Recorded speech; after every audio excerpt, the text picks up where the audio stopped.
Officer, എന്റെ കുട്ടികളെ തുടരുത്. അവരെന്നെ തടയുകയോ തല്ലുകയോ എന്ത് വേണമെങ്കിലും ചെയ്തോട്ടെ. വോട്ട് ചെയ്തും വോട്ട് പിടിച്ചും എന്നെ പാർലമെന്റിലേക്ക് അയക്കുമെന്നുണ്ടെങ്കിൽ പരസ്യമായി പിടിച്ചു നിർത്തി ഉടുമുണ്ടുരിയാനും അവർക്ക് അവകാശമുണ്ട്. അത് ഞങ്ങളുടെ കുടുംബ പ്രശ്നം, ഇന്ത്യൻ പോളിറ്റിക്സ്.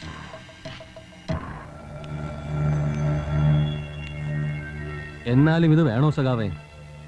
ഒരു 5 മിനിറ്റ് ഒന്നിച്ചിരുന്ന് പറഞ്ഞാൽ തീരാത്ത വല്ല പ്രശ്നവും നമുക്കിടയിലുണ്ടോ?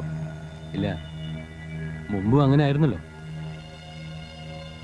ആ, എന്നാ ഞാൻ വരട്ടെ, കാണാം. എന്താ പറഞ്ഞത്? സഖാവിന് ഞാൻ മാപ്പ് തരണമെന്നോ? മാപ്പ് തരേണ്ടത് ഞാനല്ല, ഇവരാണ്. പിന്നെ സഖാവ് ഞങ്ങളോട് മാപ്പ് വെക്കുന്ന ഞങ്ങൾക്ക് നാണക്കേടാ. എന്തൊക്കെയായാലും സഖാവ് ഞങ്ങളുടെ സഖാവല്ലേ. സോറി സർ, അവരെ അക്രമം കാട്ടുന്ന ഓർത്തിട്ട്.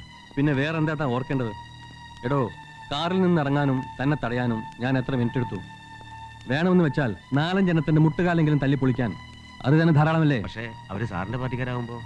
സാറിന്റെ പാർട്ടിയല്ല, നമ്മുടെ പാർട്ടി. പാർട്ടി ഏതായാലും മനുഷ്യൻ നന്നാവണം. നന്നാവാൻ തലവരയില്ലാത്തവരൊക്കെ തല്ലുകൊണ്ട് ചാകണം.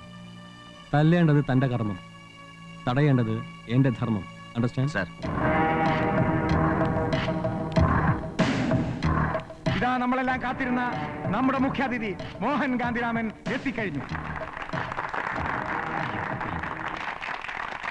ഊണിലും ഉറക്കത്തിലും പ്രജാക്ഷേമം മാത്രം പ്രണവമന്ത്രമാക്കിയ ജനനായകൻ ഈ എളിയവനെയും ഇവിടുത്തെ കുഞ്ഞുങ്ങളെയും കാണാൻ സമയം കണ്ടെത്തിയതിൽ നാം സന്തോഷിക്കുന്നു.